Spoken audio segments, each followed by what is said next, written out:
আমি আপনার বৈরাগী জীবনে অনুরাগ ভরে দেব। দক্ষপুত্রী সতী অগ্নিকে সাক্ষী রেখে আপনাকে নিজের স্বামী রূপে গ্রহণ করলেন। এখন এই সময় থেকে তোমার সমস্ত সমস্যা আমার হলো। যে পলাশ পুষ্পের জন্য আমাদের দুজনের মিলন হয়, সেই পলাশ পুষ্পের গন্ধের মতোই আমাদের দুজনের এই প্রেম সমস্ত সংসারে ছড়িয়ে পড়বে।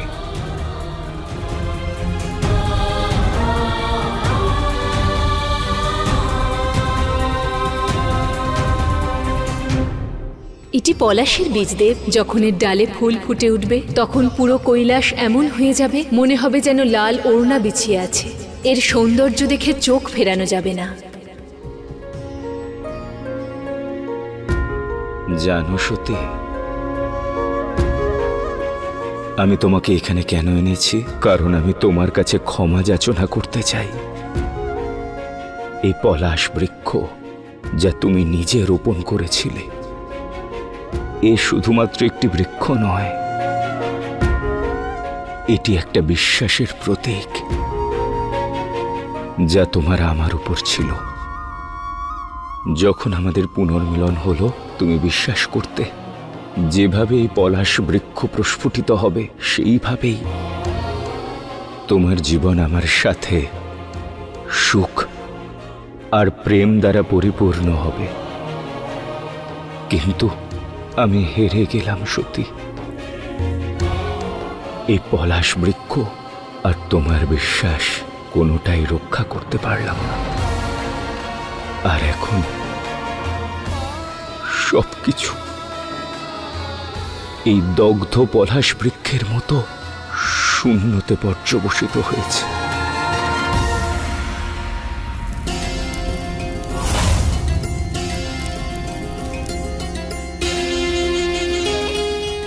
আমি জানি তোমরা সবাই এটাই ভাবছো যে আমি এই জ্বলন্ত কাঠ দিয়ে প্রদীপ কেন জ্বালাচ্ছি।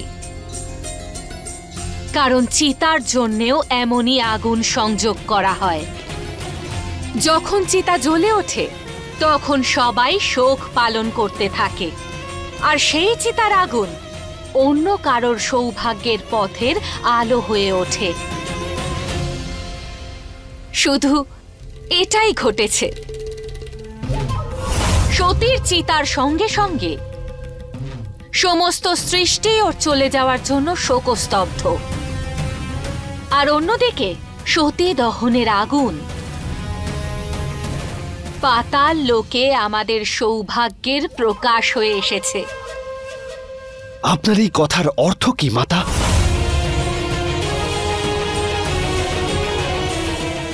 সতীর মৃত্যুর সাথে সাথে দেবী এই অনন্ত ব্রহ্মাণ্ডে লুপ্ত হয়েছে, অর্থাৎ শিব আরো একবার বৈরাগী হয়ে গেছে, অর্থাৎ আরো একবার এই তিন লোকে আমাদের আধিপত্য স্থাপিত হবে। তারকাসুর, তৈরি থাকো। দেবাসুর সংগ্রাম আবার আরম্ভ হবে।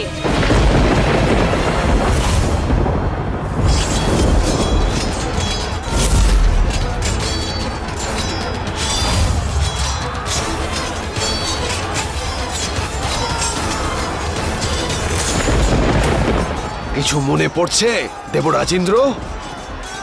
পূর্ব সাক্ষাতে আমি তোমাকে কি বলেছিলাম? চাইলে এই মুহূর্তে তোমাকে আমি শেষ করতে পারি, তারপর আমি তোমাকে হারিয়ে তোমার স্বর্গলোককে ছিনিয়ে নেব।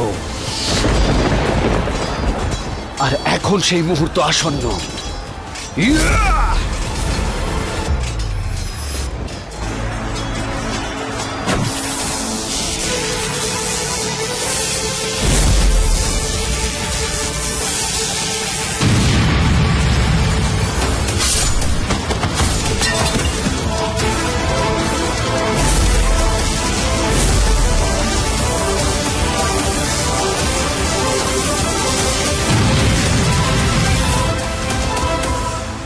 তারকাসুর ব্রহ্মদেবের বরদান পেয়েছে, ওকে শুধুমাত্র শিবাংশই মারতে পারি। এরূপে আমরা এই যুদ্ধ কিভাবে জিতব? অর্থাৎ তারকাসুর এখন পুরোপুরি অমর হয়ে গেছে, কারণ দেবীও আমাদের ছেড়ে চলে গেছেন। আর তাকে ছাড়া শিবাংশকী, শিবেরই কোনো অস্তিত্বই নেই।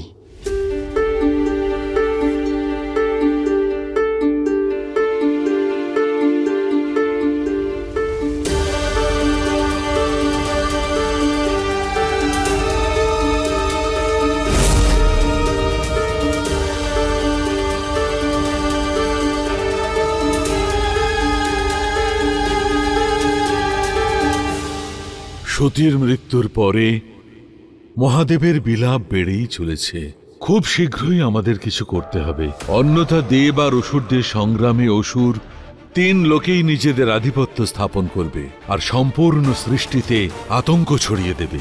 কিন্তু কি করে ব্রহ্মাদেব? সতীর বিরহে শিব ভাব শূন্য, শোকে পাথর হয়ে গেছেন। উনি বুঝতেই পারছেন না যে উনি বরফে ঢাকা মানস সরোবরের উপর দিয়ে চলেছেন। সেই মানস সরোবর যেখানে শিব আর শক্তির মিলনের প্রতীক হংসযুগল বাস করত। আজ সতীর বিচ্ছেদ মহাদেবকে পাথর করে দিয়েছে।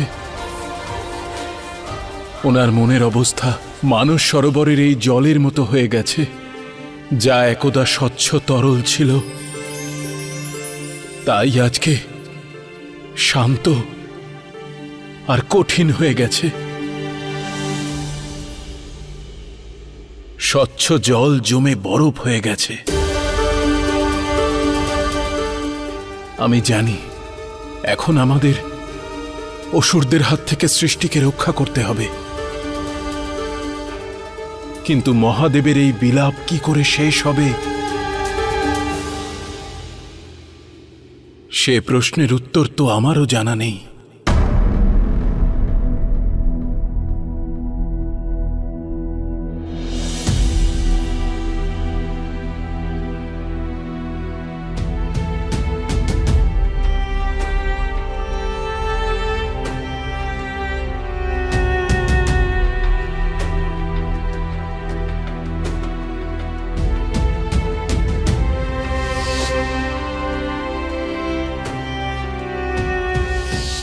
এবার স্বয়ং সতী আপনার আরাধ্যকে সত্যের জ্ঞান প্রদান করবে।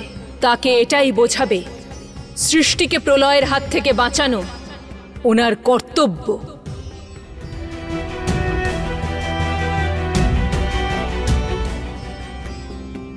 আজ এই মুহূর্তে আপনার আর আমার মধ্যে এক অটুট সম্বন্ধ স্থাপিত হলো। আজ থেকে আপনি আমার জ্যেষ্ঠ আর আমি আপনার ভগিনী।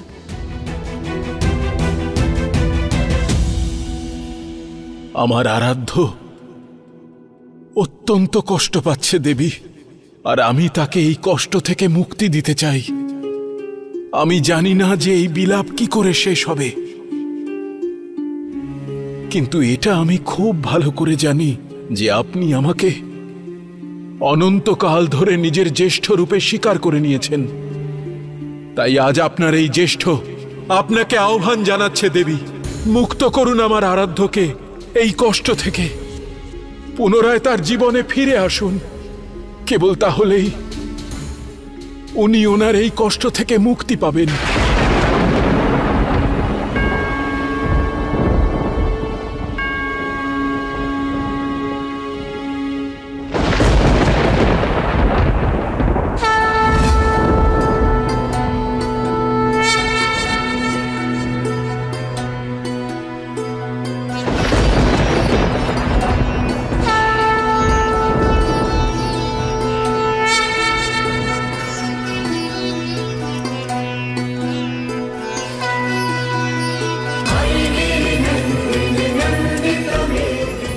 মহাদেবকে আপনি তার শক্তি ফিরিয়ে দিন দেবী, কৃপা করুন।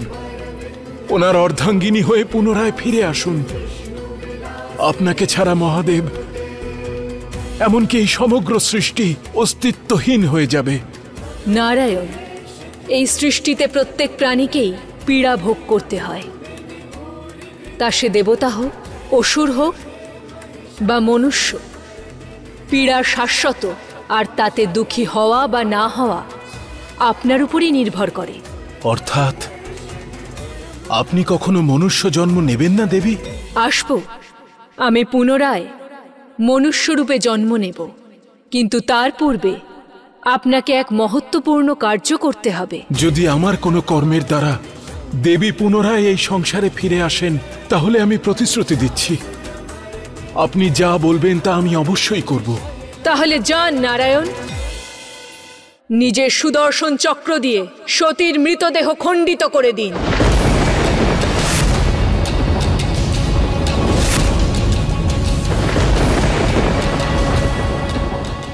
না না দেবী, এ কাজ আমি কি করে করতে পারি? আপনি আমাকে কথা দিয়েছেন নারায়ণ, যদি সৃষ্টির কালচক্রকে শিব আর শক্তির যাত্রাকে এগিয়ে নিয়ে যেতে হয়, তাহলে নারায়ণের সুদর্শন চক্রকে সতীর মৃতদেহের উপর চালানো আবশ্যক।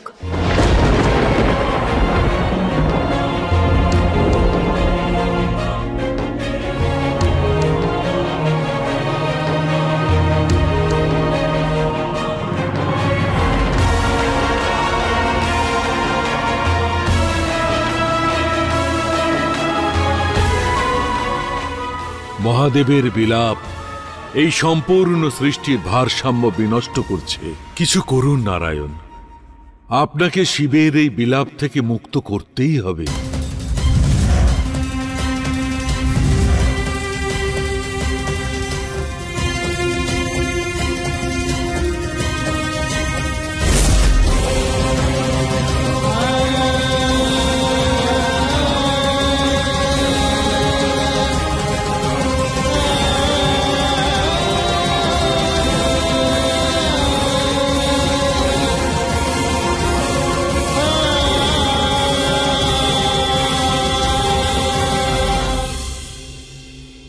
দেবী, এই সেই স্থান যেখানে আপনি সর্বপ্রথম আমাকে দর্শন দিয়েছিলেন, যেখানে আমি আমার অস্তিত্ব সম্পর্কে জানতে পেরেছিলাম। পৃথিবীর সংহারক রূপে আমার কি ভূমিকা আমি সেই সময় আপনার কাছ থেকে জেনেছিলাম। কিন্তু সেই সময় আমি এটা জানতাম না যে স্বয়ং আপনি আমার জীবনে আমার শক্তি, আমার অর্ধাঙ্গিনী রূপে আসবেন।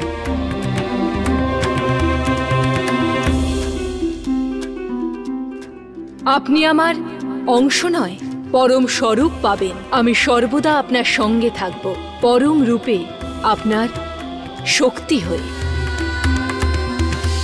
সেই সময় আপনি আমার জীবনে আসাতে আমি পূর্ণ হয়েছিলাম, কিন্তু আজ আমি শুধু অপূর্ণই নই, শূন্যতে পরিবর্তিত হয়েছি। আমাকে ক্ষমা করে দিন দেবী, আমি আপনার বিশ্বাসকে রক্ষা করতে পারিনি, আর সেই কারণে আমার এই পাপের দণ্ডরূপে আমাকে এই শূন্যতেই বিরাজ করতে হবে। সব রকম মোহমায়া, অনুরাগ, প্রেম থেকে বিরত থেকে এই দণ্ড ভোগ করতে হবে। না মহাদেব, এটা সত্য নয় যে দেবী আপনাকে ছেড়ে গেছেন। মহাদেব ভস্য এই জন্যেই মাখেন কারণ তিনি জানেন সৃষ্টির প্রত্যেক বস্তু, প্রত্যেক প্রাণী শেষে গিয়ে ভস্যে পরিণত হয়। আর নিজের সুদর্শন চক্র দিয়ে সতীর দেহকে খণ্ড করে আপনি মহাদেবকে এই সত্যের উপলব্ধি করাবেন, যা তিনি নিজের দুঃখে ভুলেই গেছেন। নারায়ণ নিঃসংকোচে নিজের আরাধ্যের জন্য, নিজের শিবের জন্য, তার শক্তির জন্য আপনাকে এ কাজ করতেই হবে, কারণ এতেই সমস্ত সৃষ্টির মঙ্গল নিহিত।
নয়নম চিন্দন্তি শস্ত্রাণি।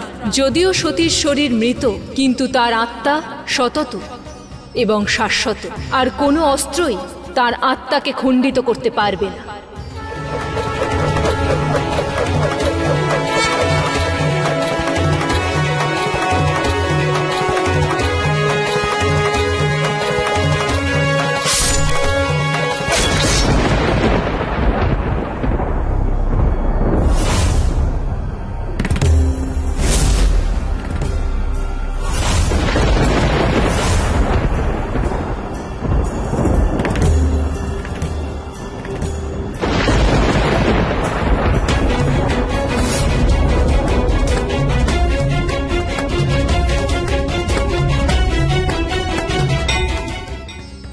নৈনং দহতি পাবক।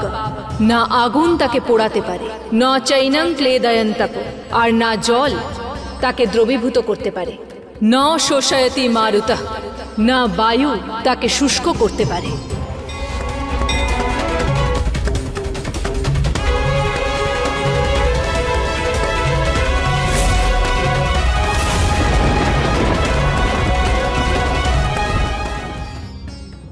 এ আপনি কি করলেন নারায়ণ?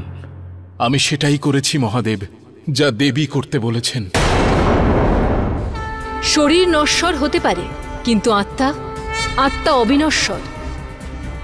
আর মহাদেব এই সত্য জানেন, কিন্তু নারায়ণ আপনাকে পুনরায় মহাদেবকে এই সত্যের উপলব্ধি করাতে হবে। আর যখন মহাদেব সতীর কায়ার মোহ থেকে মুক্ত হয়ে যাবেন, তখন শুধু ওনার জন্যই নয়, বরং সমগ্র সৃষ্টির জন্য এটাই শিক্ষা হবে যে আমাদের সেই শরীরের প্রতি কোনো মোহমায়া রাখা উচিত নয়, যেই শরীর আত্মাকে ত্যাগ করেছে। কারণ এতে কেউই অগ্রসর হতে পারে না, আর চেতনাও প্রাপ্ত হয় না। আর সেই জন্য মৃত শরীরের বিনাশ আবশ্যক, যাতে ব্যক্তি সাংসারিক মোহমায়া থেকে মুক্ত হয়ে যায়। আর সতীর শরীরের ব্যাপারে বলি, যেখানে যেখানে সতীর শরীরের খণ্ড পড়বে, সেই সমস্ত স্থান পৃথিবীতে শক্তিপীঠে পরিণত হবে। আর আগত সময়ে তার এক বিশেষ উদ্দেশ্য থাকবে।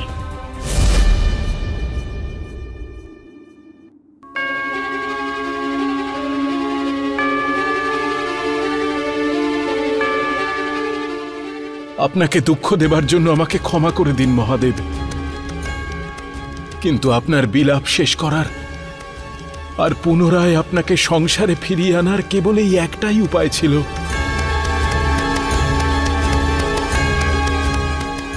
নারায়ণ, যে সৃষ্টিতে দেবীর অস্তিত্ব নেই,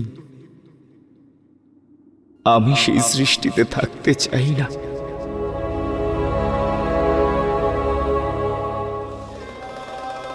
যে ব্রহ্মাণ্ডের রচনা স্বয়ং দেবী করেছিলেন, আমি অনাদি শিব, সেই ব্রহ্মাণ্ডকে সাক্ষী রেখে আমি শপথ করছি, যতদিন দেবী পুনরায় ফিরে না আসেন, ততদিন এই ব্রহ্মাণ্ডের সব কার্য থেকে নিজেকে বিরত রাখব। আমার এই চোখ বন্ধ থাকবে, আর এই চোখ তখনই খুলবে যখন স্বয়ং দেবী নিজে পুনরায় ফিরে আসবেন।